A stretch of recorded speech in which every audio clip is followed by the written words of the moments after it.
ਬੰਦੇ ਦੀ ਕਮਾਈ ਸਭ ਨੂੰ ਦਿਖ ਜਾਂਦੀ ਹੁੰਦੀ ਆ, ਪਰ ਬੰਦੇ ਦੀ ਕਮਾਈ ਦੇ ਪਿੱਛੇ ਕਿੰਨੀ ਮਿਹਨਤ ਆ ਉਹ ਚੀਜ਼ਾਂ ਉਹ ਬੰਦਾ ਜਾਣਦਾ ਹੁੰਦਾ, ਉਹਦੇ ਮਾਪੇ ਜਾਣਦੇ ਹੁੰਦੇ ਨੇ, ਜਾਂ ਉਹਦੇ ਹਾਲਾਤ ਜਾਣਦੇ ਹੁੰਦੇ ਨੇ, ਜਾਂ ਉਹਦਾ ਰੱਬ ਜਾਣਦਾ ਹੁੰਦਾ ਵੀ ਉਹਨੇ ਕੀ ਕੀ ਕਰਕੇ ਕਮਾਈ ਕਰੀ ਆ ਜਾਂ ਮਿਹਨਤ ਕਰੀ ਆ।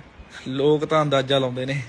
ਇਹ ਤਾਂ ਲੋਕਾਂ ਨੂੰ ਹੀ ਚੱਲਿਆ ਨੀ ਲੱਕ ਲੱਗਿਆ, ਮੇਰਾ ਕਿੰਨੀ ਯਾਰੀ ਧਰਤੀ ਨਾ ਨੱਕ ਲੱਗਿਆ। ਜਦੋਂ ਹਿੱਕੀ ਉੱਤੇ VVS ਸ਼ਾਈਨ ਕਰਦੀ ਭਾਈ ਪਤਾ ਲੱਗਦਾ ਕਿ